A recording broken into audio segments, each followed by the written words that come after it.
Settle down, settle down. Para makarami tayo, para makarami. Okay. Non-institutional corrections po. Ayan. So, non-institutional corrections, kagaya ng sinabi ko kahapon, it is a method of correcting offenders without having to go into prison or jail. So, ang pinaka-best example niyan ay ang mga naka-probation at saka mga naka-parole. Other programs of non-institutional corrections, actually, hindi naman talaga sila nakalabas. Nabawasan lang yung kanilang sentensya or na-postpone lang ang kanilang death penalty. Pero kasi sa study, part pa rin siya ng non-institutional corrections kasi part siya ng ating tinatawag na executive clemency. Apo. Sa advantages po, basic lang, no? Ang pinaka-importanting advantage po dyan is yung number 4. No, the cost of incarceration will be significantly reduced if not eliminated. Especially to an extremely benefit, no? Extremely benefit especially to cash-strapped government katulad ng Pilipinas. At syempre, maiwasan na din ang corruption. Kaya katulad kanina, kung 400,000 yung PDL sa Pilipinas, gagasto ka ng billions. 3 years pa lang yun na computation. Kapag yung kalahati doon, nakapag-avail sana na ng institutional corrections program, at least mabawas-bawasan yung gagastusin ng gobyerno para sa kanila. No? So 400,000, let's say 200,000 nasa labas, nakapag-avail na ng institutional correction program, edi mas kukonti yung babayaran at gagastusin ng gobyerno para sa mga persons deprived of liberty natin. Apo. Yan. Meron lang tayong tatlo lang ang main programs talaga. Tatlo lang. We have probation, parole, and executive clemency. Ayun, balikan ko muna yung dalawa. Sorry. Yan. Pangalawa na, yung una naman, lalo na sa mga nagpo-probation, no, family members need not be victims also for the imprisonment of the offender. Lalong-lalo na sa may pamilya at may anak. Kasi, he or she can still continue to support his or her family and not be far away from his or her children, if any. Yan po ay isa, ang pinakasikat na nakita nyo, naka-avail po ng non-institutional corrections program ay si Franz Castro. Nakapansin nyo, convicted po si Franz Castro pero nandun po siya sa House of Representatives at tumakbo pa nga ng senator, no? Pagka-senador. Sir, bakit hindi po siya nakakulong? Kasi nakapag-probation po siya. Okay? So, yun. Hindi po kailangan na i-deprive mo naman yung tao na matulungan niya yung kanyang pamilya. So, kapag nakapag-avail po siya ng non-institutional corrections program, edi mapagpapatuloy niya pa rin yung kanyang suporta sa kanyang mga pamilya. And also, rehabilitation will be more effective as the convict will not be exposed to hardened criminals in prison who will only influence him or her to a life of a crime. Katulad nung sinabi ko rin kahapon, iniiwasan po dito yung institutional contamination. Na kapag maliit lang naman sana yung kasalanan niya, let's say arresto minor lang, hinalo ko siya doon sa mga rapists, murderer, drug addicts, mga ganyan, robbers. So, mai-influensyahan lang po talaga siya. Instead na maggaling siya, instead na mabago siya, maglala. Kaya bakit? Mai-influensyahan siya ng mga utok kriminal yun. No? Utok kriminal na hindi ka naman dapat sana ganun kalala na kriminal, ma-aapektuhan ka na. And also, rehabilitation can be monitored by the community itself. Bakit? Lalo-lalo na sa Pilipino, sa mga Pilipino, alam mo yung minsan mas nabubuhay pa tayo sa sinasabi ng iba. Alam mo yun? Pagka-Pilipino ng isang Pilipino, no? Gusto natin, pag nabubuhay tayo, yung nagpapa-impress baga. Ano na lang ang sasabihin ng ibang tao pag ganito? Sana wag ganun, no? No? Hindi naman sila nagpapakain sa'yo. That is why, even us, na mag-asawa, hindi man talaga kami, nung kinasal kami, ilan lang man gasto namin? 3,500. Kinasal kami kasi judge. Sa kanyang teacher niya nung law school nila. kay Judge Kimba. Sino mga taga Santon, mga taga ano dyan, mga taga-banga. Yan, doon yung korte ni Judge Kimba. No? Pareho kasi kami ng isip ni Mrs. Bakit ko papakainin yung mga tao tapos magre-reklamo din? Ano maning kanon nila man? Ano maning sudan nila man? Amo lang ni sudan nila. No? Hindi ako maglo-loan para lang sa garbong kasal yan. Okay ba? Hindi pa man kami naghihiwalay. No? May kakilala kasi talaga ako, guys, na yan, nagpakasal, nag-loan. Hindi ko na sasabihin kung sino. Pakasal, nag-loan. Loan, 300,000. No? Kasi, grabe, ang dami niyang mga, ano yan? Mga participants ng kasal, mga abay-abay, mga maid-maid, mga ganyan ba? So, syempre, bibihisan mo yan. Yun pa lang, gasto na eh. Diba? Tapos, sa awa ng Diyos, hindi talaga sila tumagal. Wala pang 1 year, naghiwalay na sila. So, ngayon, hiwalay na kayo, ikaw nagbabayad ka pa rin ng loan mo para lang sa isang ingranding kasal. May mga dream weddings kasi itong mga babae. Mga dream weddings kasi kayo. Yung gusto nyo talagang naglalakad sa altar. For as long as I live, I'll fight. Nga na-attendan kong kasal. Sabi ko, di man lang natin na-experience. Sabi ko. Pero sabi kasi niya sa akin, the simplest wedding is the most successful wedding. Hindi mga kami kumasto, 500 lang binayad namin sa korte. Parang accommodation fee lang. Tapos kumain lang sa labas. Okay naman.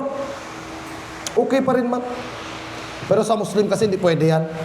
Kasi kailangan kayo ikasal talaga sa imam ninyo. Kakasal talaga kayo. No? Ano yan? Ano yan?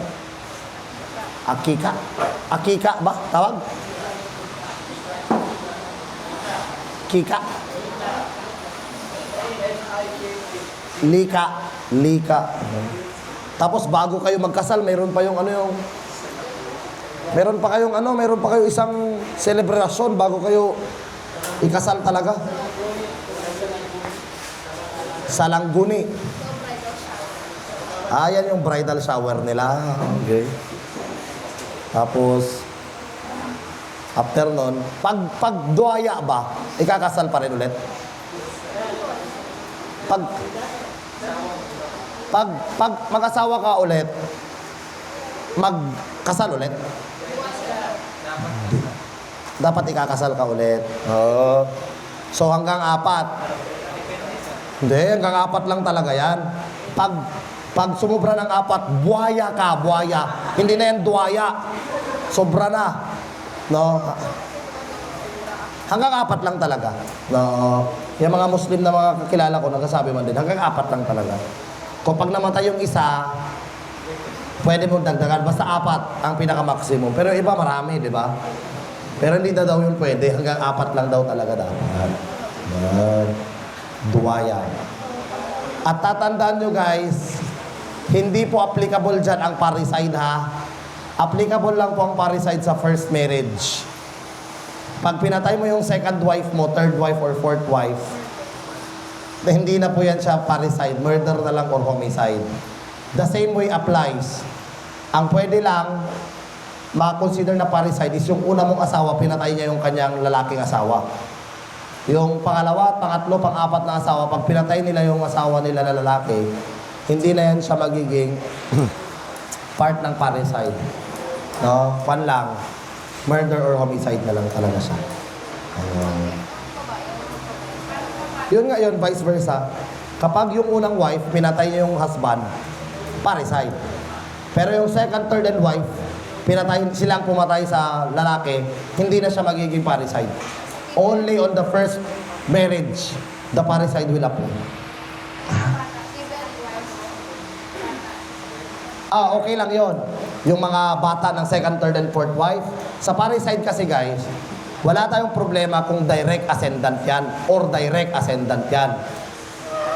Kahit hindi pa kayo kasal eh. parricide will apply. Nagkakaroon lang ng legitimacy pag indirect ascendant at saka indirect descendant. So, kailangan yung lolo mo, pag pinatay mo yung lolo or lola mo, dapat legitimate yun. So, ibig sabihin, dapat yung nanay at saka tatay mo, kasal dapat siya para makonsider na parricide yun.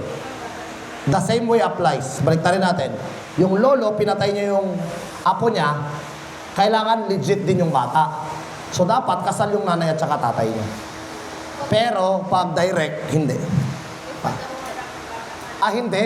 Blood lang po ang parricide. Wala pong parricide sa blood, sa adopted. Okay, sige. Tatapos nyo naman ang juvenile nyo, no? Okay. Under the civil code, sa family code, 4 lang naman talaga ang bata. Legitimate, pinanganak, na-conceive, nakasal ang nanay at tatay. Legitimate. Illegitimate, pag hindi kasal ang nanay at saka tatay. Hindi siya pinanganak, nakasal ang nanay at saka tatay. Pangatlo, legitimated. Pinanganak ka na illegitimate, pero ikinasal sila later on. Yung nanay at saka tatay mo. Legitimated. Kadalasan yan, yung mga birth certificate nyo, may annotation sa gilid. Recognized by kunyari yung pangalan ng tatay is Juan de la Cruz. Chuchu, ganyan. And lastly, yung tinatawag yung adopted child. Ang adopted child, syempre, dumaan siya ng legal adoption. Hindi na-discuss yan sa inyo? You can adopt your own illegitimate child. Nakuha niyo? Example, mag-asawa kayo. Nung una, hindi kayo kasal, no? Hindi kayo kasal, nagkaanak kayo, naghiwalay kayo. Illegitimate, di ba yung bata? Tama? Illegitimate yung bata. Ngayon, nakahanap ka ng iba na babae. Nagpakasal kayo. Yung bata, para maging legit yung bata, you can adopt your own legitimate child. Opo. Ang tawag naman sa kanya na bagong niyang asawa, hindi niya naman kaano-ano yung bata, di ba? Foster child. Tama? Yung foster child, tawag niya naman sa nanay niya, foster parent. Nakuha niyo? Siya, pwede niya rin adapin yun. So, pag status ang pinag-uusapan, guys, dalawa lang. Legitimate or illegitimate. Pag status status. Dalawa lang. Yung adopted, sir, ang status niya, legitimate ba? Yes. Basta in-adopt mo siya legally. Nakuha ninyo? Yung foster parent, sir, at saka foster child, yung relationship nila. Pag in-adopt niya ba, legitimate siya? Yes, legitimate. For purposes of status, legitimate lang at saka illegitimate ang bata. Yung iba doon, kinds na lang, yung legitimated, adopted, and so on and so forth. Pag pinatay niya yun, guys, yung anak niyong dalawa, pinatay nung asawa mo na bago. Tama? Wala pong parricide doon. Opo, hindi niya kaano-ano yung bata. Sir, bakit pa naging legit siya, sir? Ang legit doon for purposes of inheritance lang. Oo, makaka-inherit yung bata ng kanyang mana. Okay? Ganon yun siya. Nakuha na. Dalawa lang status, legit at saka illegitimate. Okay? Sir, pwede mo rin po bang i-adapt ang sarili mong biological na anak? Yes, pwede. Sample. Yung pukpok na buntis ng anak. Ang tawag sa anak niya, ano? Manseres. Ang tawag sa anak niya. Opo. A child of a prostitute is manseres. Tama? Manseres ang tawag, ha? Anak ng pukpok. Okay po. Ngayon, sir, nalaman ko na akin yun. Tama? Nalaman ko na akin yun, yung ipinanganak ng pukpok. Pwede ko bang i-adapt yun? Yes. Kasi ang kanyang status, nung pinanganak siya, illegitimate siya. Walang kasal na nangyari eh. So, pwede ko yun ampunin? Pwede. Pwede mong ampunin ang sarili mong biological child. Ay, wala pala kayo dyan. Ito po, sige, pakita ko na lang.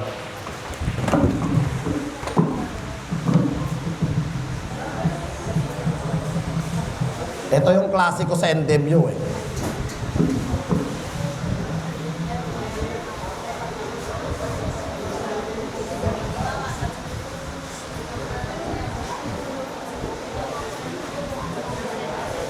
Ayan o. Yan, pag nagtuturo ako ng juvenile, hindi pwedeng hindi ko yan ituro. That is the... Dati kasi dalawa yan, separate na law. Inter-country at saka domestic adoption. Magkaiba po yan dati.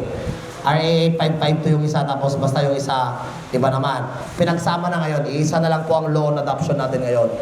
Yan. Domestic Administrative Adoption and Alternative Child Care Act of 2002. Adoption of a child ang pinag-uusapan po dyan. Yan.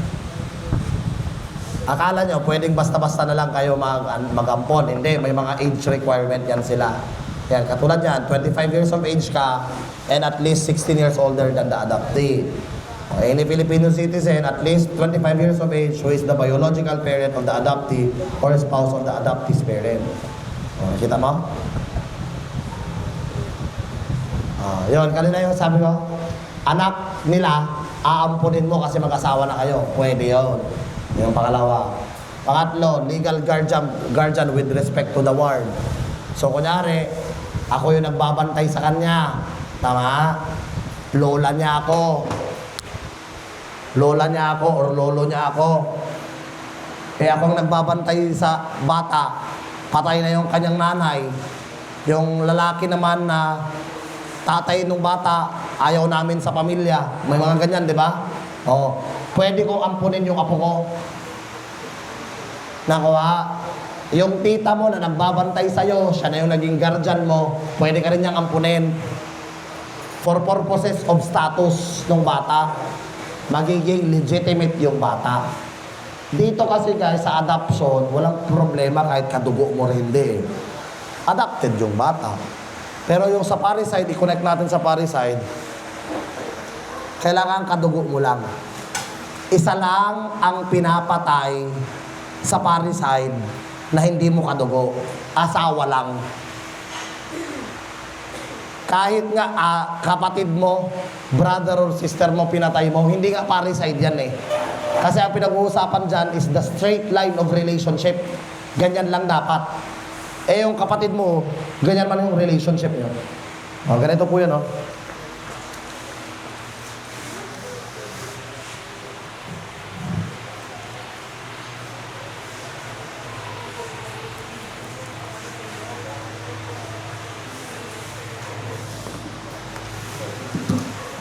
Di ba may mga nababasa kayo? Until fourth civil degree of consanguinity and affinity.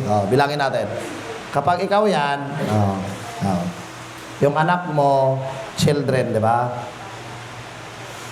First degree yan. First degree. Yung nanay at tatay mo, first degree. Apo. Yung grandparents mo, second degree mo. Yung iyong grandchildren, second degree mo din. Basta itong first na yan, ang tawag dyan, direct, ascendant, or descendant.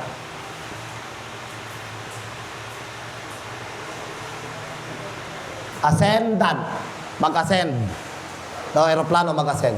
Mag-descend, pababa. Descendant, pababa. Sir, yung anak ng lolo't lola mo, kapatid ng parents mo, tama? Tama hindi? Apo. Auntie, uncle, tama? Third mo yan. Yung anak ni auntie, uncle mo, pinsan mo, di ba? First cousin. Yan ang iyong fourth degree. Under the law, lumampas ng fourth degree, strangers. Tinanong po yan sa law dati. Dinipensaan niya daw yung, nakita niya daw yung second cousin niya na sinusuntok ng ibang tao. Dinipensaan niya na daw. Tinulungan niya. Anong klaseng defense daw yon? Ang sinagot ba naman nila, defense of relative? No. Stranger po. Kasi hanggang fourth civil degree lang. Yung kapatid mo naman, anak ng parents mo, di ba? Brother, sister. Second mo sila. Second degree of consanguinity. Ganyan po yan siya. Affinity. Consanguinity to, di ba? Ganito naman ang affinity.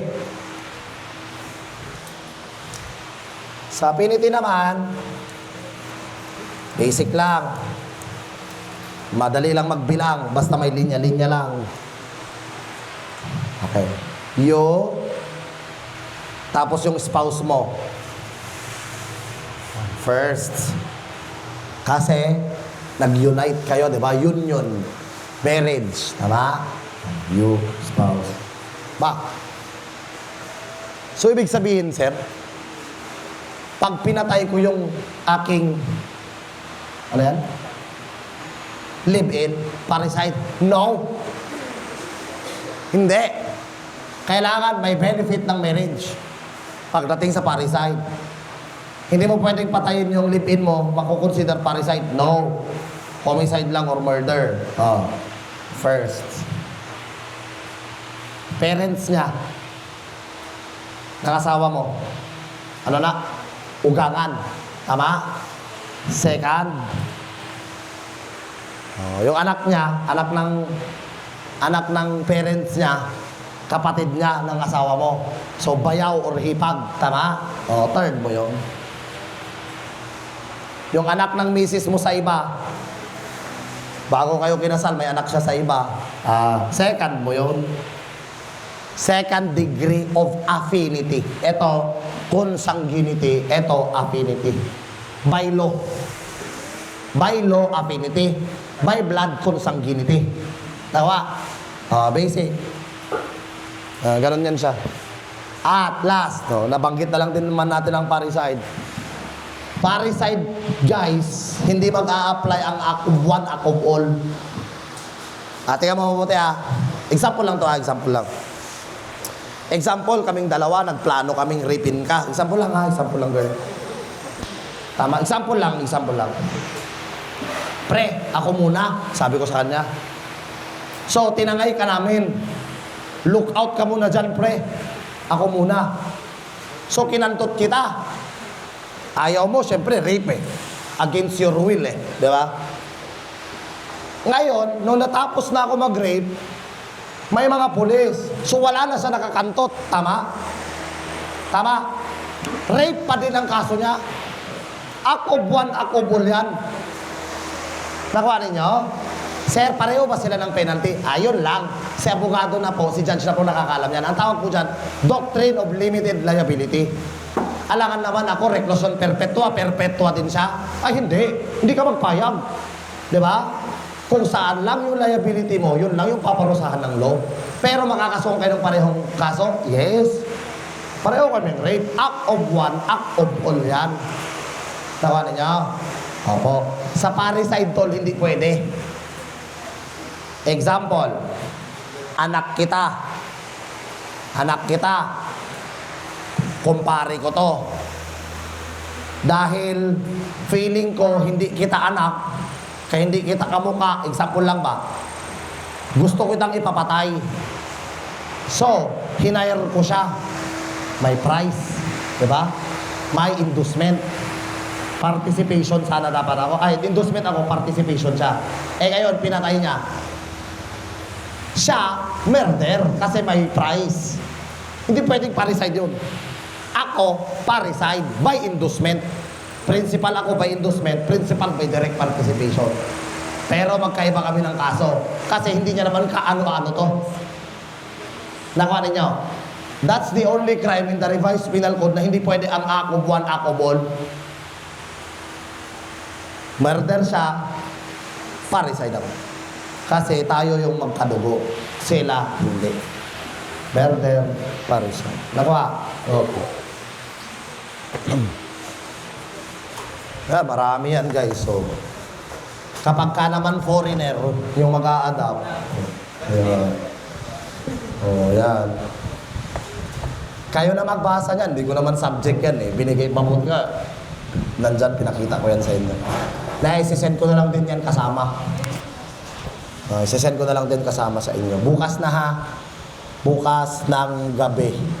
Mga Alas 10 siguro ako makadating ng Davao. Bukas kasi magbiyahe na ako pa Davao. Pagkatapos natin dito. Ewan ko, may buses pa ako niyan. Ayan. Ngayon naman ako na-pause ng ganito. Ayan, okay na tayo? Ayan. Adapti naman, yan naman po yung mga yan. Ayan. O, tingnan mo Pwedeng yung legitimate child of one spouse by the other spouse. Ayan, stepchild. Pwede mong i-adapt. O, pwede ka mag-adapt ng illegitimate child. Pwede ka mag-adapt ng isang Pilipino na legal age. Kaya nga, may nanay kag tatay ka pa? Nanay na lang. Kung child ka, ano ba? What is a child under your juvenile justice, juvenile delinquency and juvenile justice system ang subject nyo? Minor, below 18 years old. Or, even if 18 years old and above, basta you do not know what is right from what is wrong. Anak ka, tama? Imbecile ka, child ka pa rin kahit 30 years old ka na. How about ikaw? Child ka ba? Ilan taon ka na? 23. Child ka ba? For purposes of this law, child ka. Bakit? Child ka ng nanay mo. Nakuha niyo? Ito na po yung bago. Nandito man yata. Ayun. Yan po yung unang dalawa.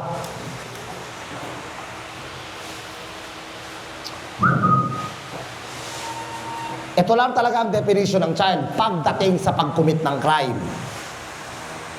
For purposes of this law, RA 11642, tayo, child pa din tayo ng ating mga magulang. Ayan na yung pangatlo. So kapag nakakumit tayo ng crime, kahit child tayo, hindi tayo CICLA. Kasi nga, ito lang po talaga yung definition, general definition ng child. Ito, for purposes lang of this law, 11642. Child pa din tayo. For purposes of this law.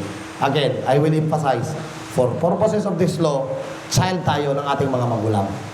But for the general definition of a child, ito lang dalawa. Okay? Yan lang. Foundling, Grace po, foundling. Hindi matrace kung sino ang kamag-anak niya. Foundling. Na-discuss man siguro ni Sir Dionisio ang abandoned child. Ilang buwan? Ay, bago na. Okay, tama. Ito yon, dito yun galing na law. Dati kasi 6 months yan. But because of this law, binago na. 3 na lang. Yan. Ito tatlo.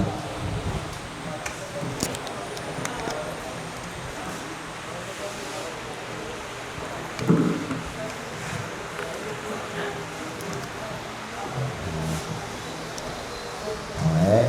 Ay, final po. Sorry. Finals na kasi. Exam na nila sa November. Marriage. So, yan yung sinasabi ko sa inyong mga requisites. So. Marami yan. Lila. Manseres. Legitimate. Marriage ceremony, valid marriage license. Yan, mga artikulo mortis na sinasabi ko kanina. Okay?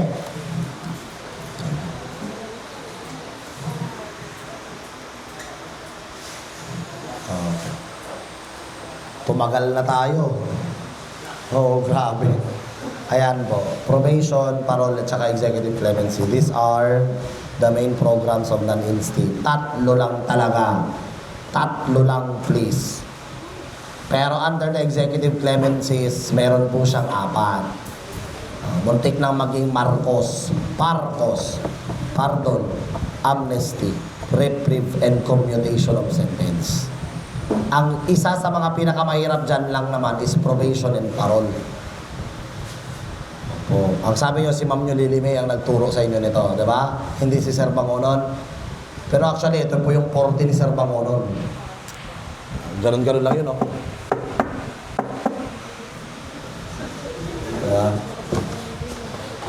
Ganon-ganon yun siya, di ba? Kaya. Ano yung Sir niya? Yung isang teacher niya naman, actually, ano, di ba? Si Sir Cortejo, di ba? Mahilig sa word na actually. Ganun. Oo. Gago talaga ang creed, no? Ginagaya ang mga teacher, no? Gago talaga ang creed. Mahirap dito, guys, probation tsaka pa. Ngayon, gumawa ako ng sarili kong overview. Sa overview na yan, pag yung bang mabilisan na lang na pag-study, ito na lang ang titingnan nyo, 2 lang na slides. At 3 pa lang. This will be the overview, guys. Okay, mamaya, sige, explain ko. Paki-ano muna. Paki-picturean or pakisulat sa mga nagsusulat. Yan.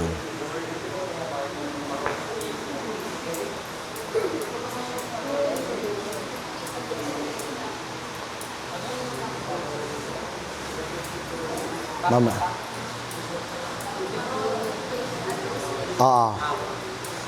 Probation and parole. Ano, parole and probation. Parole and probation. Alphabetical. Parole and probation.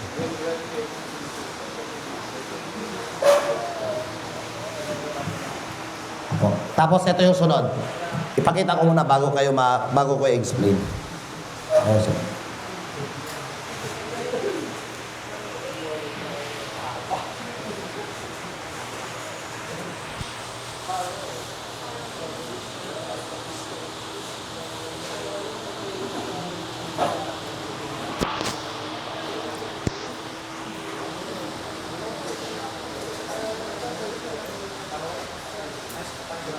Okay. Explain natin. Unahin natin yung una. Okay. Isa lang po dyan ang judicial function, lahat yan executive function na po. Bakit? Si probation po, judicial function siya kasi binibigay siya ng korte. Since court is under the judiciary. Nakuha niyo? Lahat na po yan sila executive function na po. Bakit? Hindi mo puti. Probation, judicial function siya because it is granted by the court. Parole is an executive function because it is granted by the BPP and BPP is under the DOJ. DOJ is under the executive branch of the government. Tama? Apo. Pag ang tanong ganito, what function of BPP? Yun ata, ulitin ko ha. What function of BPP is involved in granting parole? Ang sagot, administrative function. What function of the government is involved in granting parole? That is executive function. Nakuha ninyo? Pag specific na tinatanong kung anong function ng BPP, Board of Pardons and Parole, ang sasagot is administrative function. Pag ang tanong is general, what function of the government is involved in granting parole, the answer is executive. Again ha, in-emphasize ko yan. Pag ang tinatanong na function is the function of the BPP, administrative. Pag ang tinatanong is general, what function is that in granting parole, that is executive function. Pardon, ay lahat yan syempre, executive function yan. Ito nilagay ko, tingnan mo mabuti. Ang pardon po, private act ng president yan. Pag sinabi mo kasi executive clemency,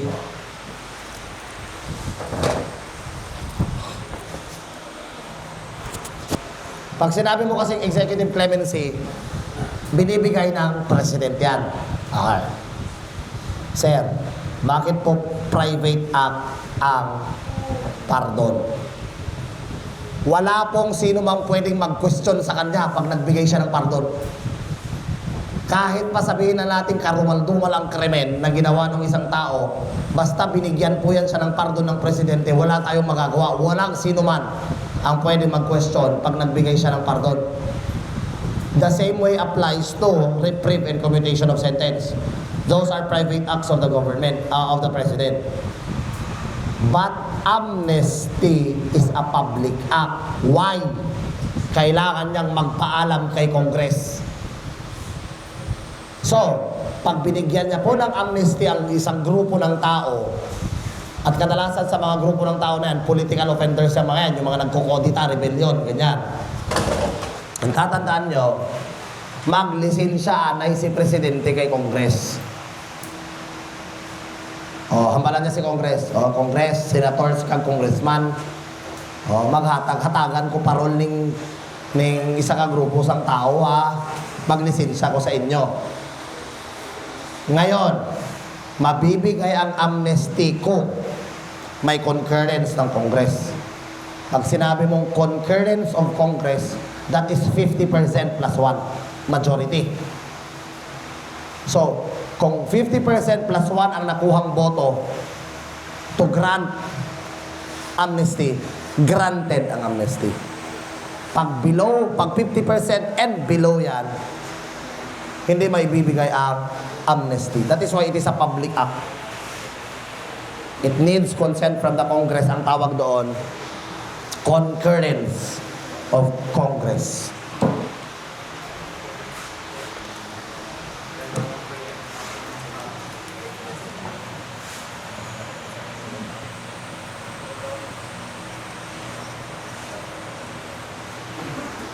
Okay? Yan. Concurrence of Congress.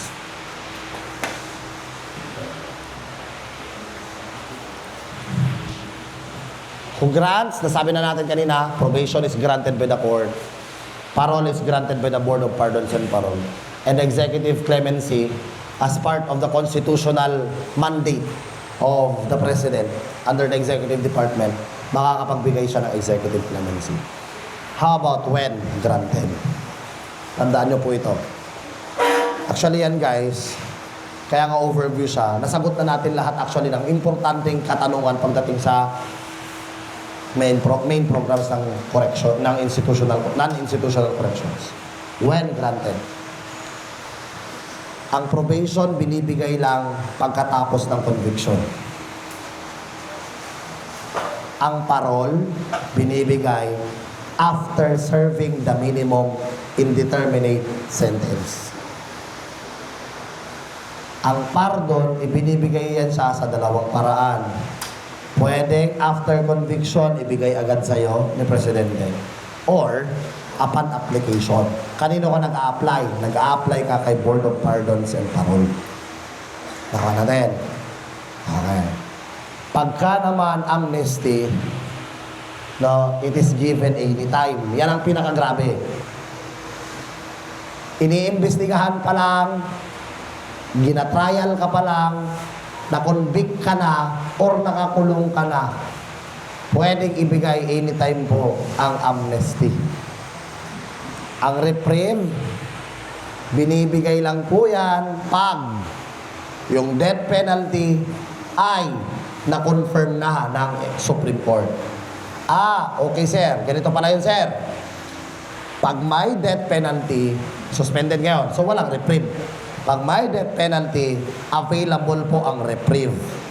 Ano po ba ang reprieve? Postponement ng death penalty. Yan siya. Ngayon, RTC. Pag RTC yan siya, nabigyan ka ng death penalty, hindi agad-agad bibigyan ka ng reprieve ni Presidente. Bakit? Automatic po yan siya, i-review muna ni Supreme Court. Basta death penalty, hindi na dadaan yan sa Court of Appeals. Automatic yan siya, i-review ng Supreme Court. I-review niya kung tama ba ang death penalty na penalty niya or hindi. Nakuha ninyo? Pag na-review na yan ni Supreme Court, lahat sila uupo, 15 justices, en banc ang tawag dyan. Pag lahat sila umupo, ang tawag en banc. Paghati-hati sila ng tatlo, by division ang tawag po dyan. Okay. Pag ang boto is 8, at least 8, confirm ang death penalty. Diyan pa lang magbibigay ng reprieve si Presidente. Dapat na-confirm muna. Bakit, guys? Kasi pag hindi na-confirm, kunyari 7 lang yung pabor sa death penalty, 7 lang. Automatic commutation of sentence yan. Meaning to say, ibabalik yan sa court ako at ang penalty niya na lang is reclusion perpetua or life imprisonment kung special penal law. So, hihintayin niya muna yung confirmation ni Supreme Court bago siya makapagbigay ng reprieve. How about commutation of sentence? Commutation of sentence naman po is, una yung sinabi ko kanina, automatic after the grant of reprieve. So, pag binigyan ka ng reprieve, postpone yung death penalty, matik yan, reclusion perpetua ka na lang or life imprisonment ka na lang. At lastly, upon application. Ina-applyan po ba yan, sir? Pwedeng applyan po yan sa Board of Pardons and Parole. And lastly, govern. Okay. Pag ang tanong sa board exam sa kahit na anong area, ang tinatanong is govern. Govern ang term. Ang isasagot mo, law. Okay. PNP is governed by. Ganon. Ang isasagot mo, law. So, anong law yun? RA 6975 and RA 8551. Ganon po yun siya, ha? Sinalat ko noon. Pag-govern ang tinatanong, law. Oh. Tinanong ko yung estudyante. Okay. BJMP, PFP, and PNP is governed by, answer nila, law. Hindi ganon. Ang sinasabi kong law is specific na law. Okay? So, probation is governed by PD 968 and RA 10707. The law amending PD 968. Pag sinabi mo naman, sir, bakit po na-amend naman kaya? Ba't nilalagay mo pa? Hindi naman napalitan. Na-amend lang man. Okay? Pag sinabi mong amend, it's either dinagdagan, binawasan, or binago ng konti yung provision. Pag sinabi mong pinapalitan mo na yung batas, that is repeal. Opo. Kakaulad ng RA 5487. Ni-repeal ng RA 11971. Tama? Yung bagong batas ng mga security guard. Yan ang sinasabi niya. Pagka naman parol, that is Act 4103. That is the Indeterminate Sentence Law or ISLAW. Yan, ISLAW. At actually, yan ang pinakamahirap na subject discussion ng non-institutional corrections. At etong lahat ng to, sabi ko kanina, ang executive clemency ay isa po siyang constitutional power na binigay sa vested upon the President of the Republic of the Philippines. So, kahit na sinong mga maging presidente dyan, sa sunod, baka kayo, presidente kayo, meron kayong power na magbigay ng executive clemency. At yun ay binigay ng ating 1987 Philippine Constitution. Wow. Next. Pag ang tanong, supervise or monitor, pag ang tanong sa board exam, supervise, who supervises, who monitors, ang isasagot nyo po dyan ay yung supervising or monitoring agency. Apo, ngayon, lahat po yan actually PPA, maliban sa pardon. Bakit po? Pardon po kasi, pwedeng si municipal judge kung saan siya residente. Kung wala namang municipal judge, any officer as may be recommended by the Board of Pardons and Parole. At kadalasan ng person na yan ay galing din ng PPA. So pakilagay na lang din po dyan, PPA pa din yan siya. Slash mo na lang. Sa amnesty, wala. As if wala po kasi talagang nangyari. pag binigyan ka ng amnesty. Kinalimutan lahat. Yan ang pinagkaiba ng pardon tsaka amnesty. Ang amnesty kasi, forgetfulness. Forget everything. Pag pardon yan, babae yan siya. Forgiveness lang, may kondisyon pa. No? Pinapatawad lang kita, pero hindi ako nakakalimot. Yun, yung pardon. Okay? Kaya sa amnesty, walang magsusupervise sa kanya. Balik siya sa dati. Ang reprieve naman, nakakulong pa naman kasi sila. So, ang magsusupervise sa kanila, si Bureau of Corrections. Ganon din po yung nagko-control. Ito naman ang sagot sa pag nagko-control. Pag ang tanong sa board exam, who controls or what controls? Ang tatandaan, kung sino yung nagbigay. Okay? Granting agency ang isasagot ninyo. Sino nagko-control ng probation? Si court, kasi siya nagbigay. Sino nagko-control ng parol? Si BPP, kasi siyang nagbigay. And hindi naman niya kayang bantayan yan ni Presidente. Kaya ibinigay niya rin yan kay municipal judge or any officer as may be designated by the Board of Pardons and Parole. So lagyan mo pa rin ng slash. Yung person na yon kinukuha niya pa rin sa PPA talaga. Yan. And none pa rin dito sa amnesty, yung dalawa, Bucor pa din. Kasi PDL naman sila. And lastly, basic definition.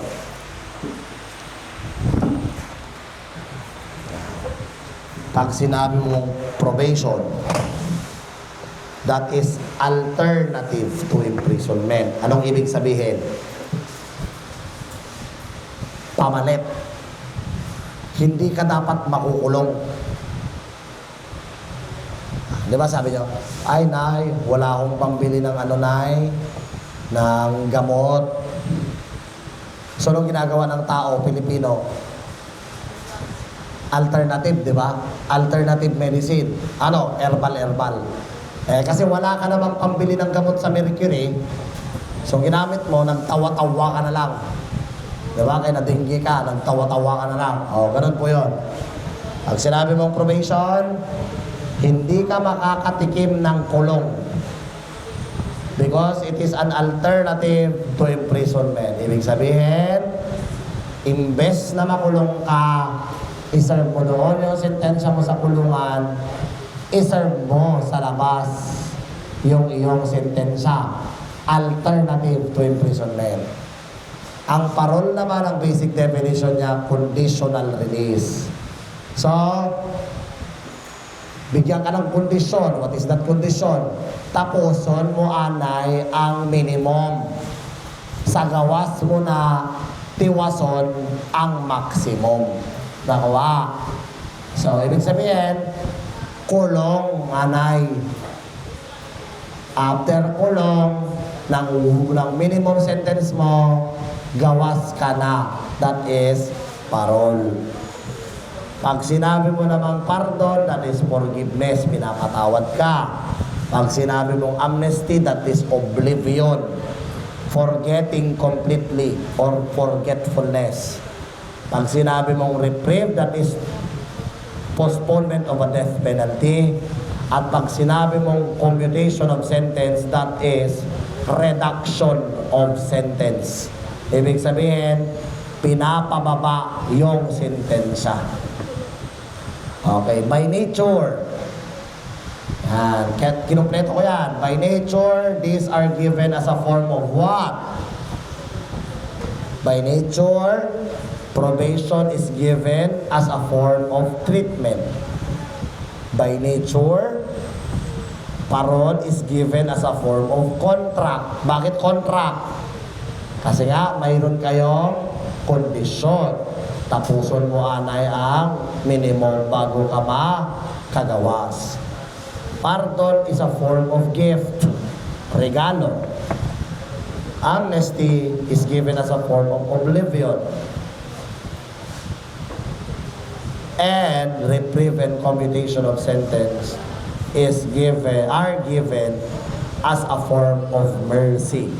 Naawa ka.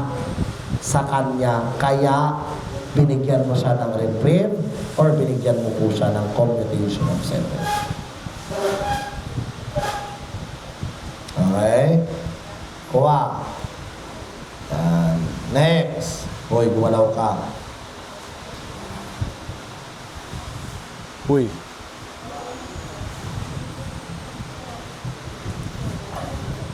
Okay, next. Okay, term used for its grantees. Anong tawag dyan? Pag sinabi mong probation, yung taong nabigyan ng probation, probationer. Pag sinabi mong parole, yan ang naman ang nakatanggap ng parol. Pardon, nabigyan ng pardon, pardoni. How about amnesty? Amnesty, ganon? Amnesty, grantee. Bakit hindi ko kaya natapos to? Amnesty, grantee. Ito naman po sila, grantees. Or, PDL pa din po sila.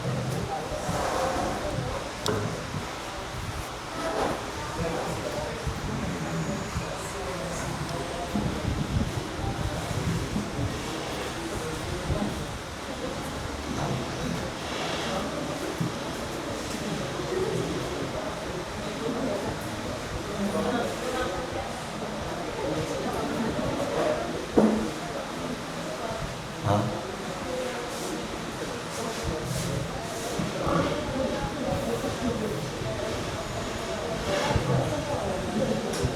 Okay na tayo? Okay. Umpisahan natin ang probation. Dito na tayo magkakaproblema talaga. Legal definition. Under the law, the definition of probation is, it is a disposition under which a defendant, after conviction and sentence, is released, subject to the conditions imposed by the court and to the supervisions of a probation officer, or both. Ayan po yung ibig sabihin niya. Sir, sabi mo kanina, sir, alternative to imprisonment yan. Eh bakit daw, ang tanong ng isang estudyante sa akin dati, bakit daw, sir, na-sentence pa o, tsaka conviction? Ay, hindi po siya nakulong. Pag po kayo ay nag-attend ng promulgation of judgment, yung promulgation of judgment na yan, mayroon po siyang dalawang parte. The conviction na part and the sentence na part. Ano po yan siya? Ito po yan, oh. Example. People of the Philippines versus Juan de la Cruz for murder. O, mag-order si court sa judgment. Judgment. After considering the trial for this case, the merits of this case, after the presentation of the prosecution's evidence and witnesses, and also the presentation of evidence of the defense, this court finds Juan de la Cruz guilty beyond reasonable doubt. That is conviction.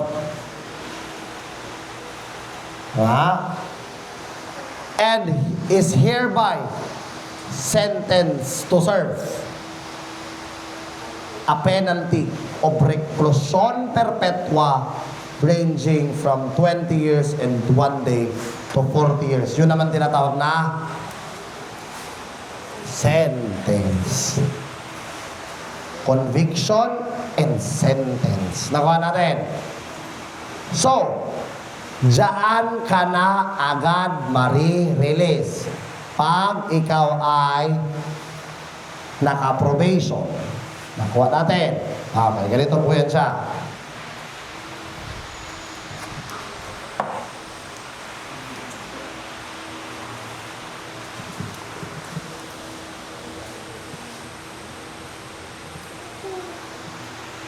Dako na tubo niya ba?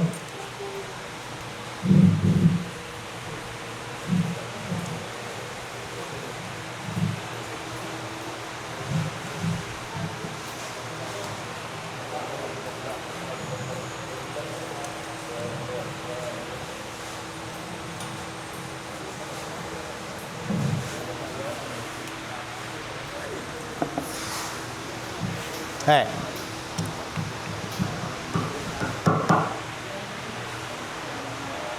Reclusion perpetua, reclusion temporal, prison mayor, prison correctional, arresto mayor, arresto minor. Tayo. Ito po, 1 day to 30 days. Tama? Ito po, 1 month and 1 day to 6 months. 6 months and 1 day to 6 years. 6 years and 1 day to 12 years. 12 years and 1 day to 20 years. 20 years and 1 day to 40 years. Tama? Originally, this part, the original jurisdiction of this is under the MTC, MCTC, MTCC, or MATC. So, ibig sabihin, ang kanya pong jurisdiction is 1 day to 6 years. Oh, MTC. Prison mayor hanggang reclusion perpetua is under the jurisdiction of the RTC. Tama? So, meaning to say, ito po na part ay 6 years and 1 day to 40 years. Yan. Matay dyan. Mabuti. Ang parteng ito, tawag dyan, probationable case.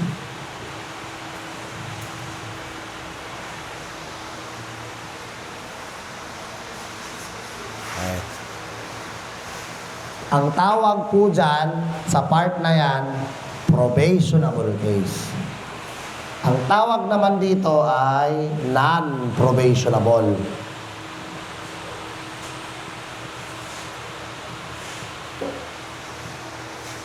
case. That is why ang tawag dyan sa kanila ay parolable case. Parolable case.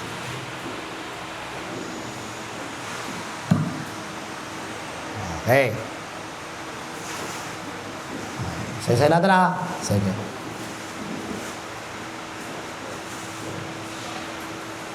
I will give you time to jot down. Sige na. Sulat natin. Sige, sulat natin. Kasi mamaya, wala yan dyan. So, kaya nga ipapasulat ko sa inyo. Sige, sulatin nyo. Kasi buburahin ko agad, dadagdagan natin. I-lay ko muna yung foundation para mamaya, pati sa parol, hindi ko na uulitin. Sige, sulat.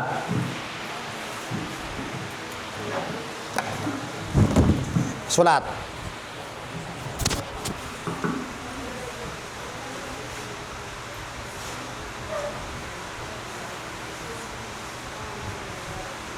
Correctional. Arresto mayor, arresto minor. Arresto minor.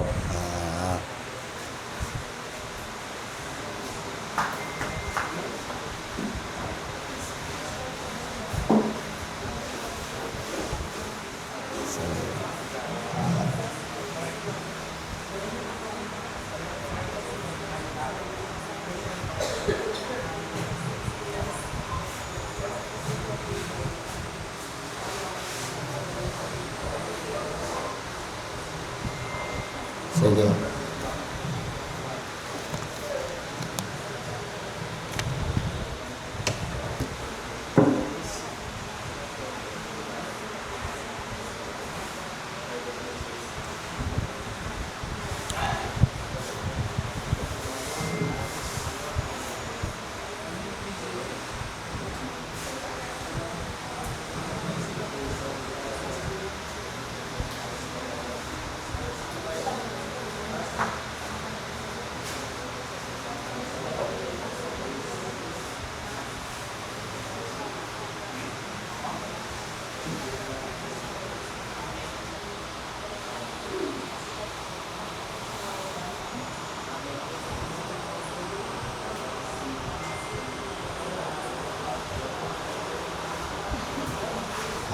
Sige.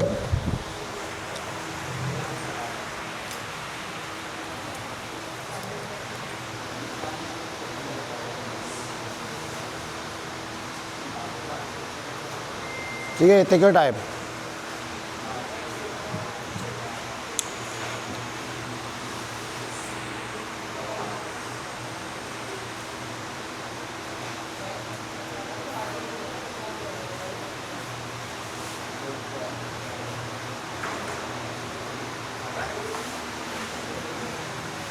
Opo. Ang tawag po dito sa lahat ng yan ay, ang tawag sa lahat ng yan, ang tawag dyan ay degrees of penalty.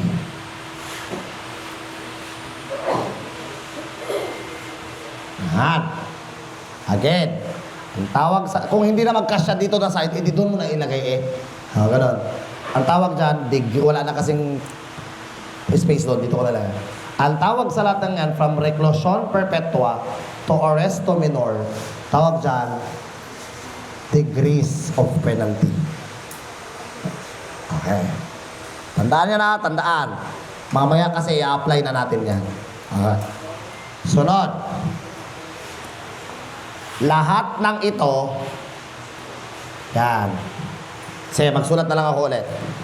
Sige, tapusin nyo na to. Tapusin, kaya buburahin ko.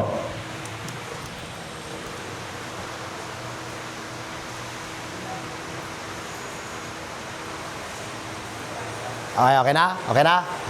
Alisin ko Okay.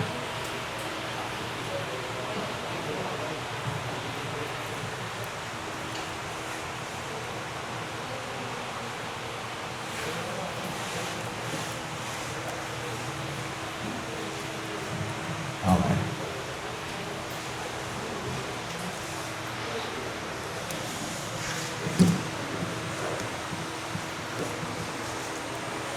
Ang tawag dito sa lahat ng yan ay indeterminate penalty.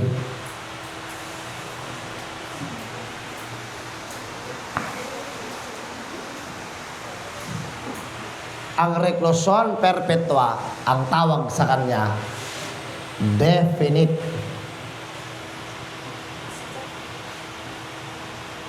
Determinate, sorry.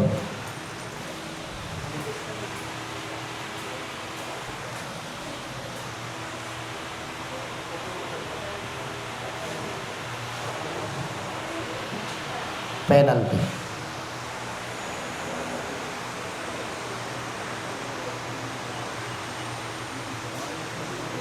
Pag sinabi mong indeterminate penalty, it is not a fixed term.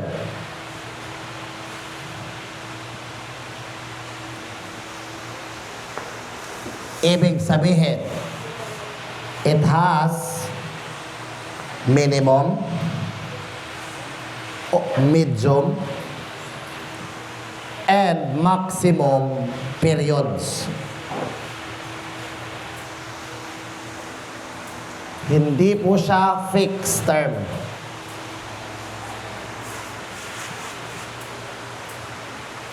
Pag sinabi mong determinate penalty, it is a fixed term.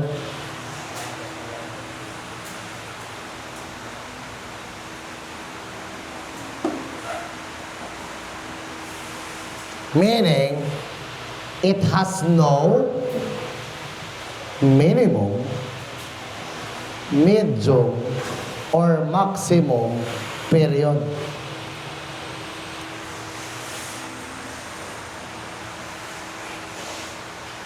Kaya nga ang tawag nila minsan dito sa indeterminate penalty ay divisible penalty. Can be divided. Tatlong division yan. Minimum, medium, at saka maximum. Tama? Tama? Eto naman, tawag nila indivisible.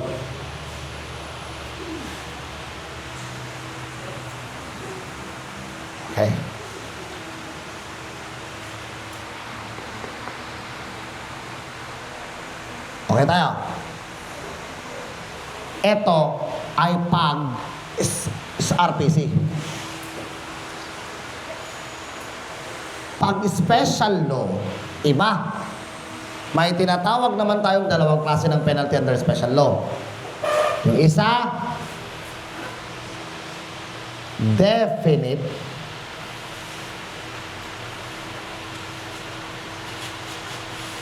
penalty. Yung isa naman, indefinite.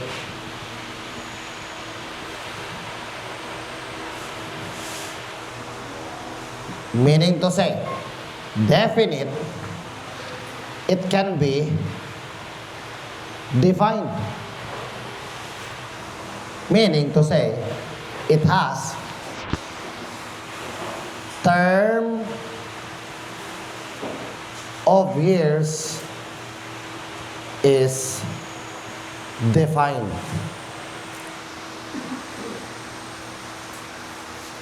Pag sinabi mo namang definite, it cannot be defined. Meaning, term of years is not defined. Meaning to say, eto pong indefinite, iisa lang. That is life imprisonment.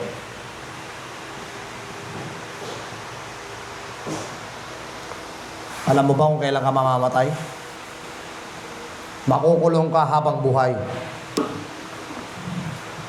Pag ang penalty naman is may number, 12 years and 1 day to 20 years, tawag po doon, definite penalty. Wala rin po yan siyang minimum, wala rin po siyang maximum. Definite. Pag sinabi, nakasuhan ka ng possession of illegal drugs, that is 12 years and 1 day to 20 years ang iyong penalty. Ganun lang po yun siya. Okay. Pakitandaan. Yan yung basis natin mamaya.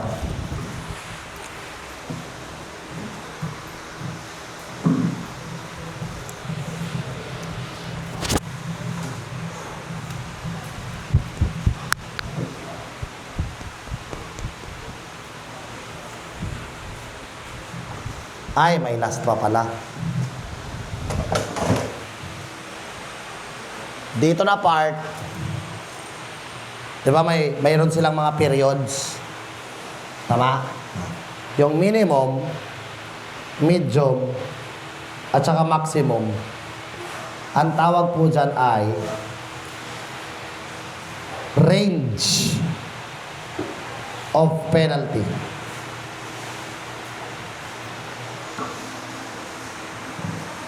Range of penalty.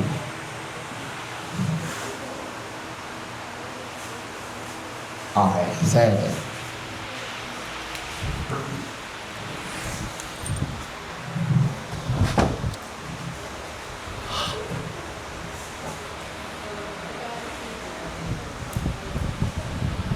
Mamaya natin yan babalikan. Tapusin muna natin tong probation.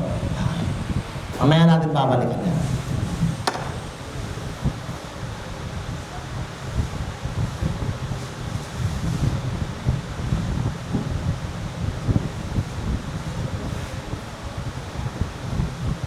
Okay na? Sige.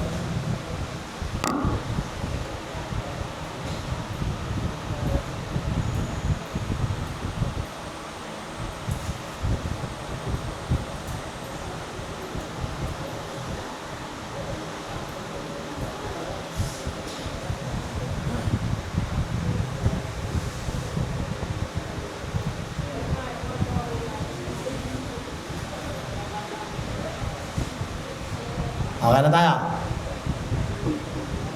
Sige. Sige, hintayin ka namin. Okay, no problem. Oo nga, huwag ka na mahiya daw. Daw ano ka man. Sige na. Hindi nalagay, promise. Okay na?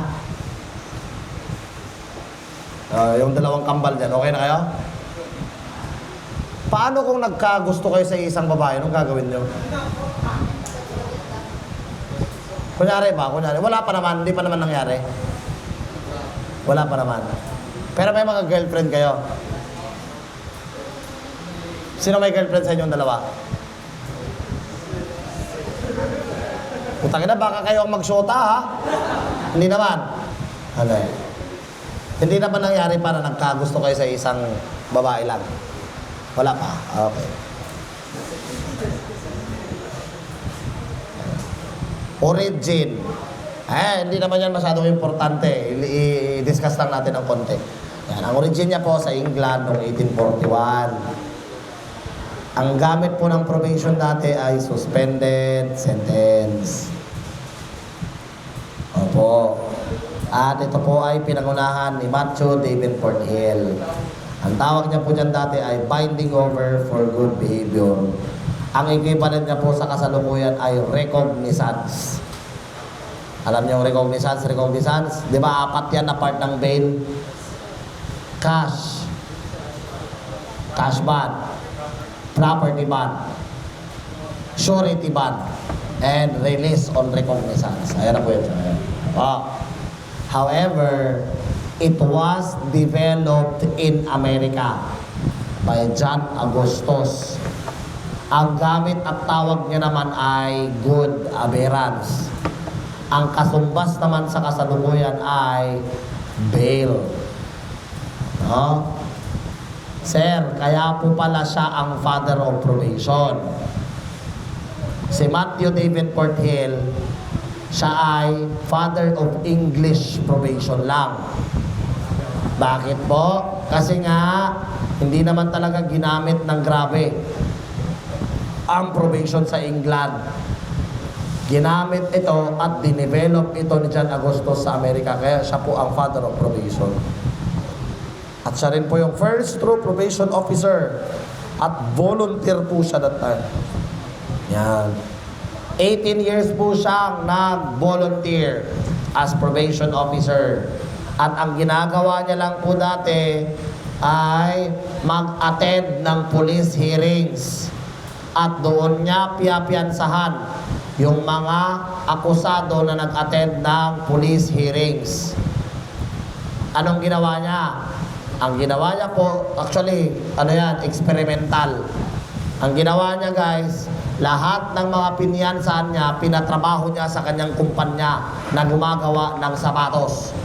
No, bootmaking company doon sa Boston, Massachusetts.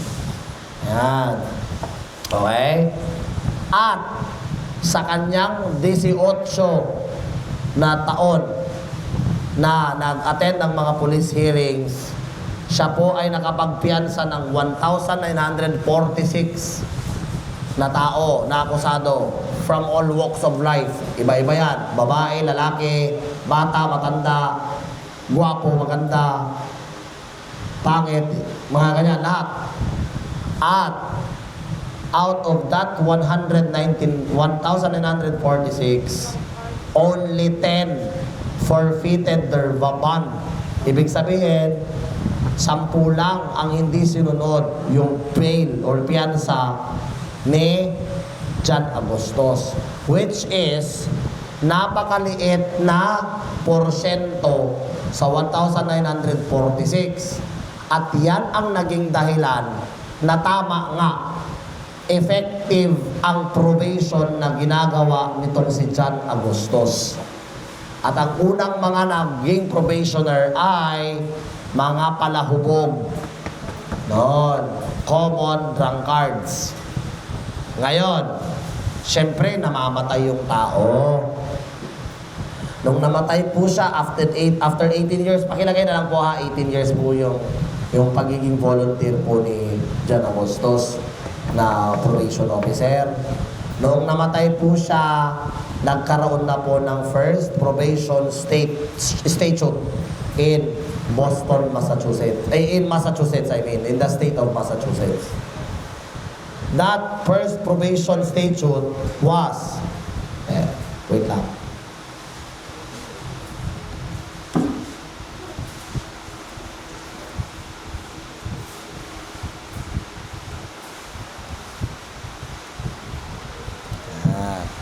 That probation statute was signed by Governor Alexander H. Rice. Ang sumunod po na probation law or probation statute ay ang tinatawag natin na Vermont Act. Doon sa Vermont. Sunod, yung Rhode Island. Sunod, yung New Jersey. Sunod, yung New York. Hanggang 5. Sir, bakit po ganyan, sir? Explain ko ng mabuti. Doon kasi sa amin sa United States,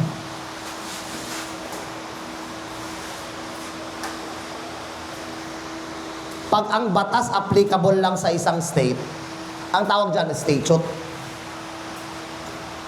Kaya nga yung lawyer, pag ang pinasa niyang bar exams ay, kunyari, New York State lang. Sa New York State lang talaga siya pwedeng mag-appear.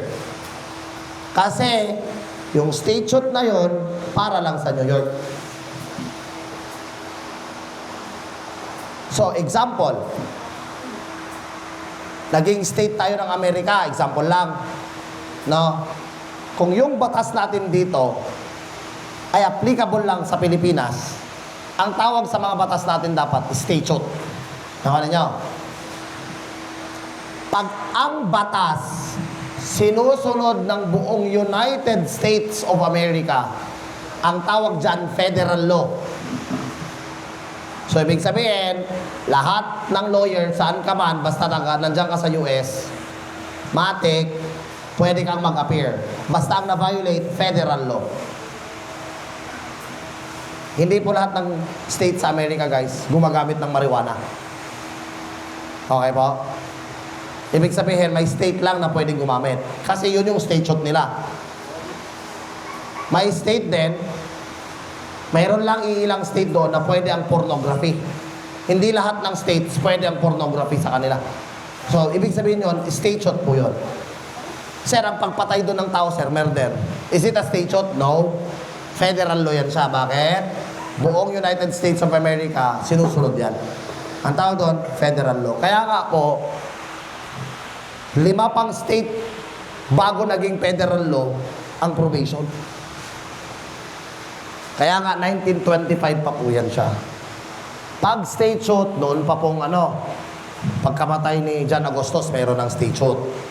Nasundan ng 5 state na gumamit ng statute na yan.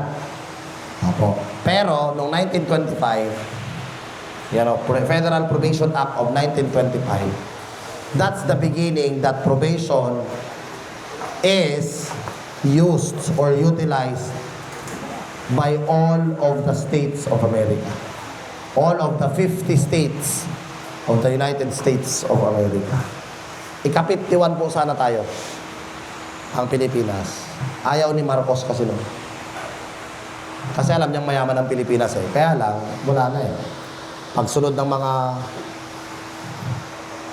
Aquino, wala na. Tapos hindi nasundan ng anak niya yung yapak ng tatay niya. Bulayog. Actually, maganda yung pamumuno ng tatay niya. Kaya lang, wala eh, no? Hindi tayo magawa.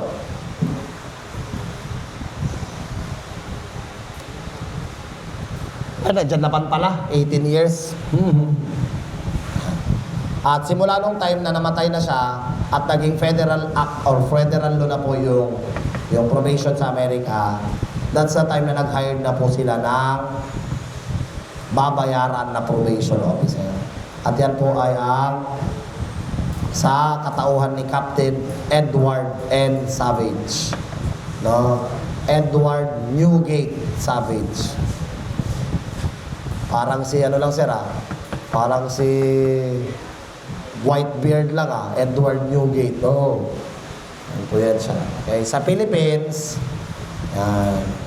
Nag-umpisa po sana sa Act 4221. Kaya lang, it was later on declared as unconstitutional yung batas na yan.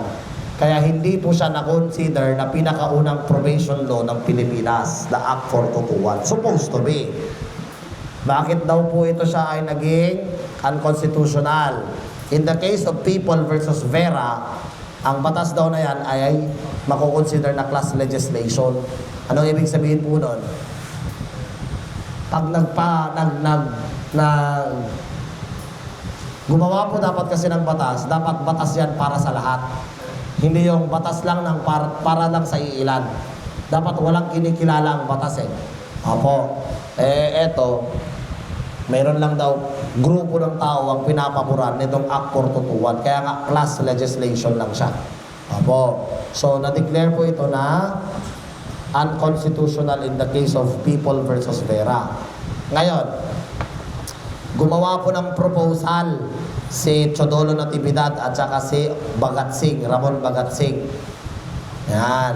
At ang title ng kanilang proposed bill ay House Bill number 393. Pero naging batas ba yan? Hindi. Hindi siya naging batas.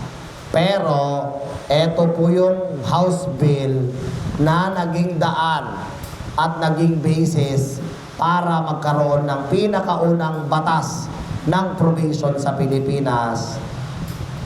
At yon yung tinatawag po ninyong PD 968. The Adult Probation Law in the Philippines, enacted on July 1976, but took effect on January 3, 1978.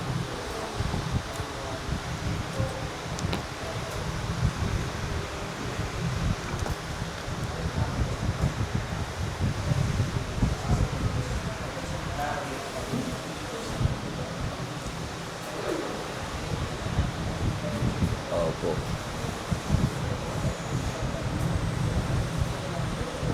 Okay tayo. Sige. Disqualifications. Wait lang.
Wait lang ah.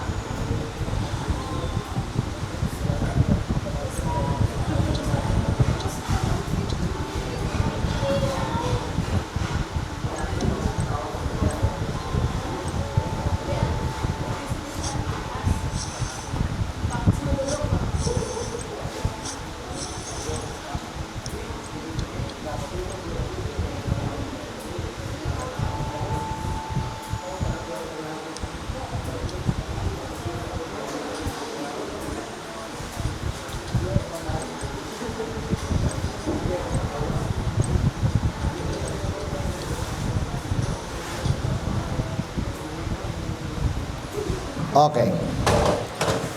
Disqualification. Probation is a once in a lifetime privilege. Privilege lang po ang probation na, kaya nga privilege siya, bakit? May disqualification.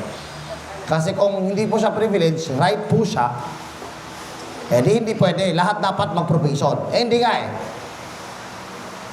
Apo, privilege lang po lahat ng non-institutional correction programs. Tandaan niyo po yan.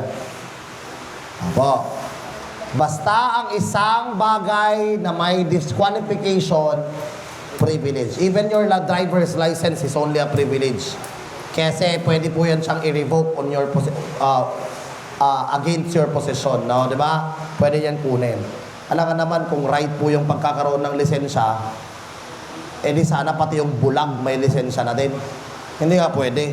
Nawa natin, privilege yan po siya. Una, probation is a once in a lifetime privilege.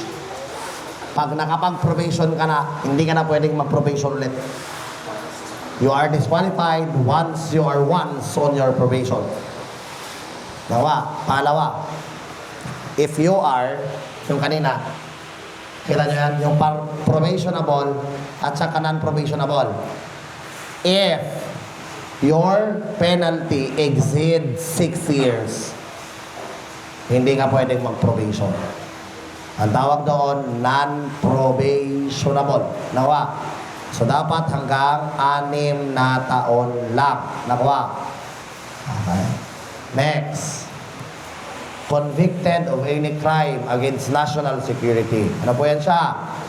Kahit pa pasok sa 6 na taon yung inyong penalty, pag ang crime na kung saan nakonbikto ka, kahit pasok sa 6 years, hindi ka pwedeng mag-probation. Ito ang pinakamahirap i-interpret, yung number 4. Previously convicted of a crime punishable by 6 months and 1 day or a fine of more than 1,000 yan. Sorry, nagkamali lang yan. 1,000 pesos.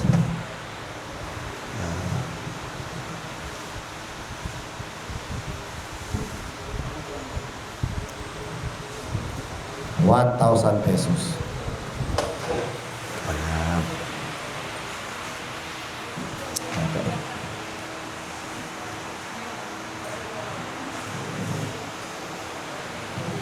Ano yan siya, sir? Tanong. Si A, nakonbikto ng isang crime. Criminology siya. Bright siya. Kaya taga-takurong siya. Ang iya nga sentensya, 3 months. Hambal niya, memorize ko itong ginambal ni Sir Pablo mo. Siyang 3 months ka na, kwaon ko lang na sa kabulan ba, or 2 kabulan. Kay may GCTA, kag may arap ako sa taas TM. Kaya ang balabi niya, once in a lifetime lang daw ang probation. Hindi anay ko mag-probation Base wala makasala ko sa sunod, pwede pa ako mag-probation. Ang iya bang ginaisip, tama?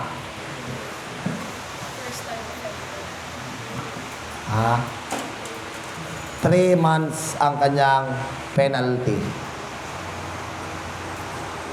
Wala siya ng probation, okay lang. Karon,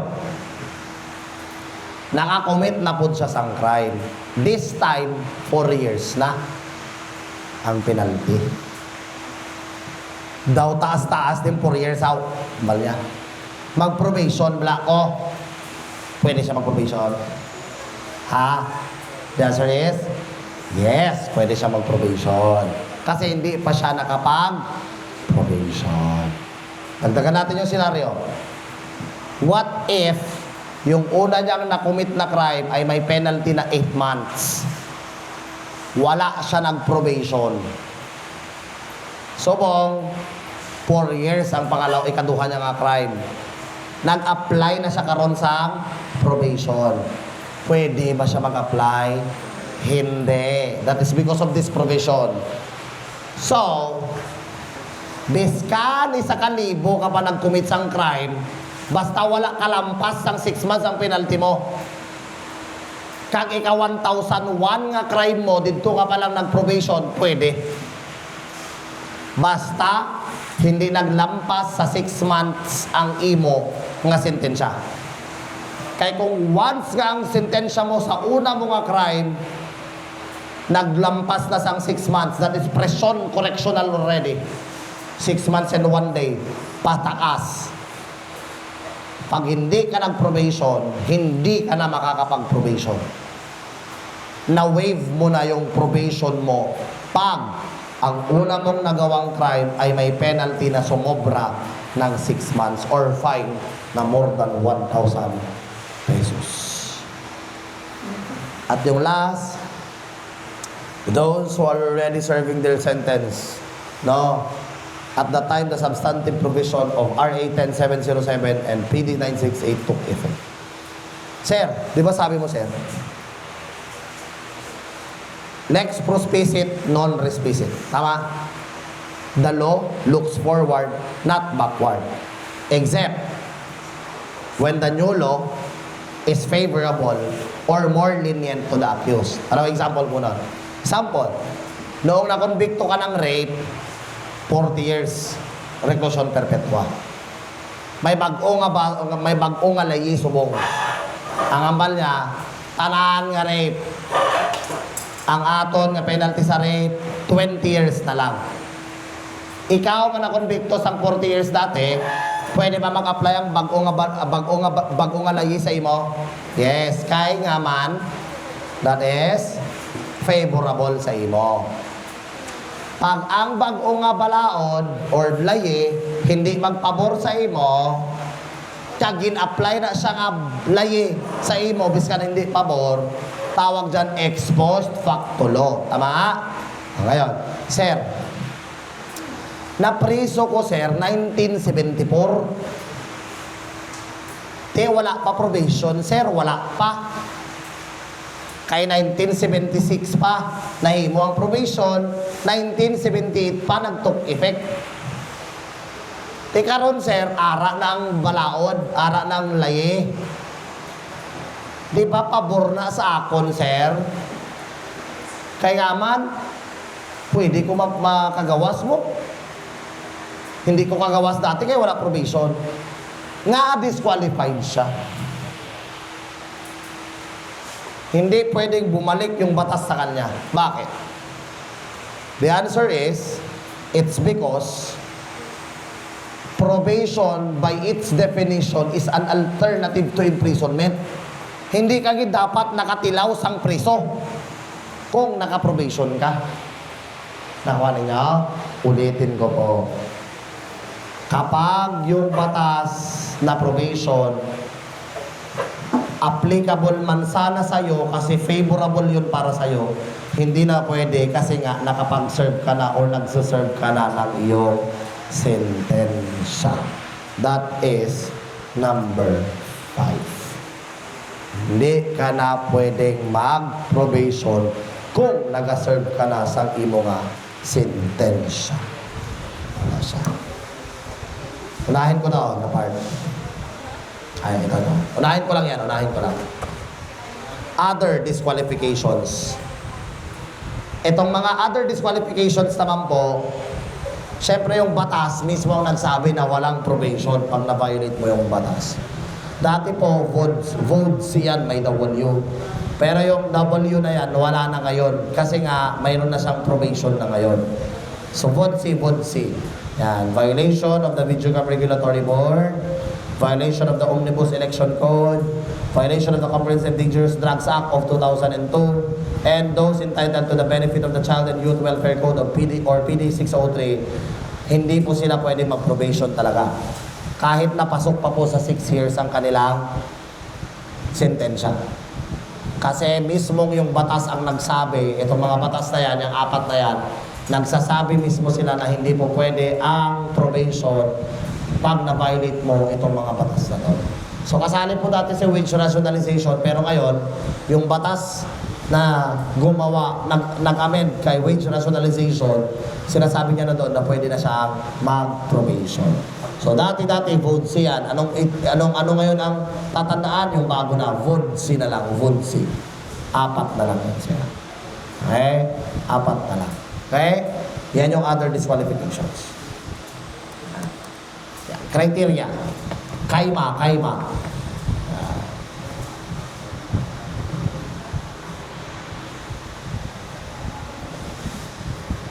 Kapag ikaw ay nag-apply ng probation, kakandakan ka muna ng investigasyon ng isang probation officer.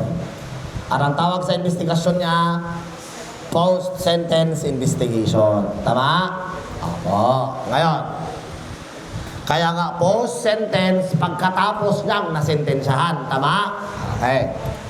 Ngayon, ang i-consider niya sa kanyang investigasyon ay kaima.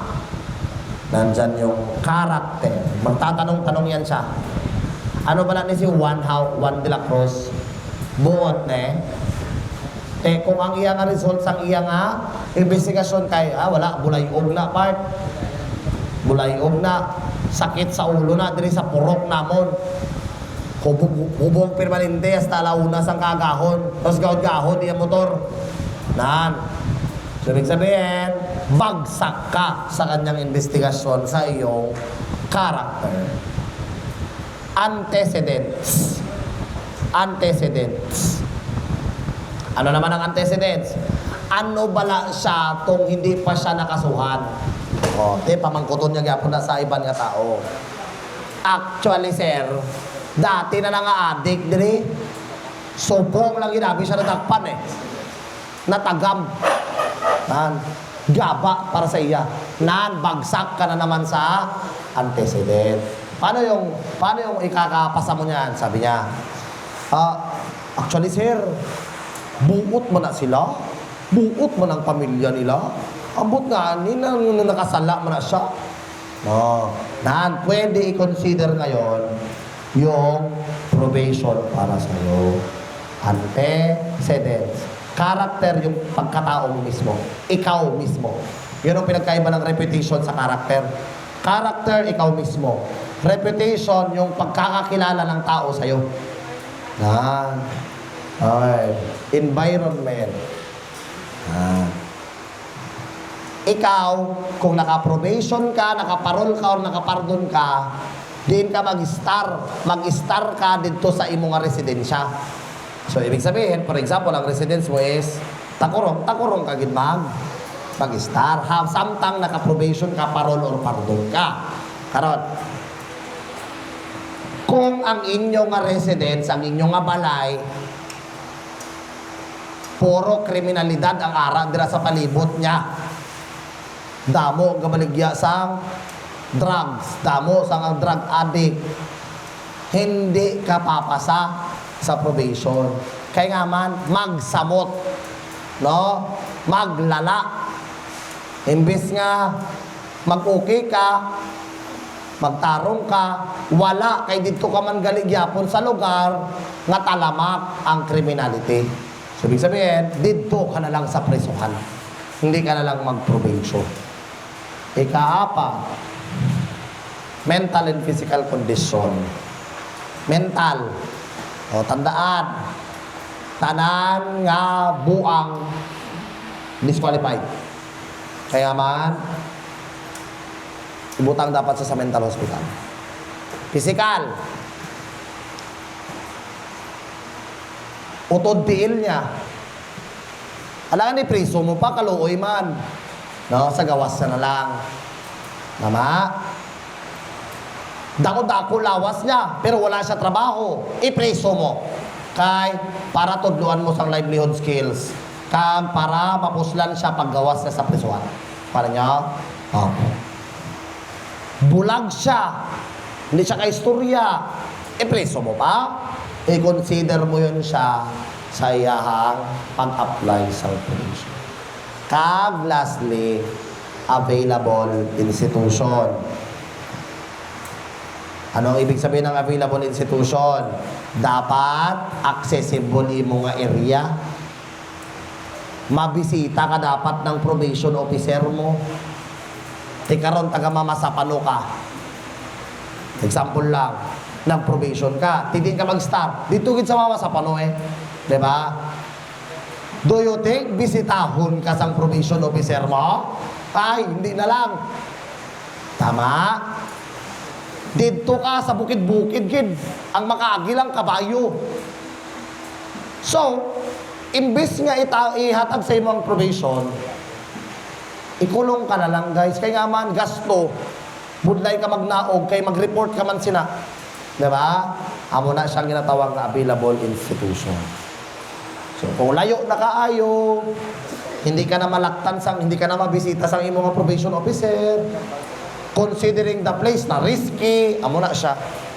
Sige be, mag-apply ka mo probation officer. Tapos ang ipabantay sa imo, atong taga-pagatin. Pagatin dito sa sa unahan pa sang mamasapano na the stronghold of the MILF. Perfect square yan siya dyan, guys, yan. Square na square. Ang tawag dyan sa kanila dyan, SPMS square. Yan ang stronghold ng mga Muslim rebels. Ha? Salibo, Pagatin, Mamasapano, Sharif Agwak. Yan. Yan ang SPMS. Square gina siya sa mapas ang army. Square. Yung isang isang kasama namin, bago lang graduate, babae. Off the record. Taga-Pagatin. Sipon mo tulo. Wala silang pang-firing na bala. Kasi mahal kasi. Ginlibre lang. Bakat sila dito, damo pala. Ang amon mga upod nga Bisaya God, hadlok. Utangin na lahat ng tao dito tulo. Nakalong. Pasulod pa man. Ako bahala, sir. Ako bahala. Basta may upod ka. Pero kung maglakat ka to, tapos hindi ka, ay, kilala pagid nila tanan dira kung mag-uhan ka dira. No? Na! Di magaga. Hala.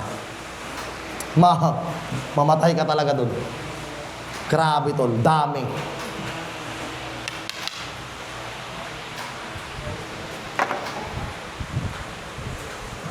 Application. 100 days to heaven.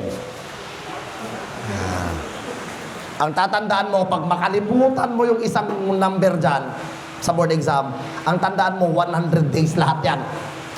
Pag minus ka na lang. Kung wala, gid ba, nalimtan mo gid ba lang ang number out? Siyempre, di mo gid na malimtan ng 60 days dira nga post-sentence investigation. 60 days gina. Okay. Application.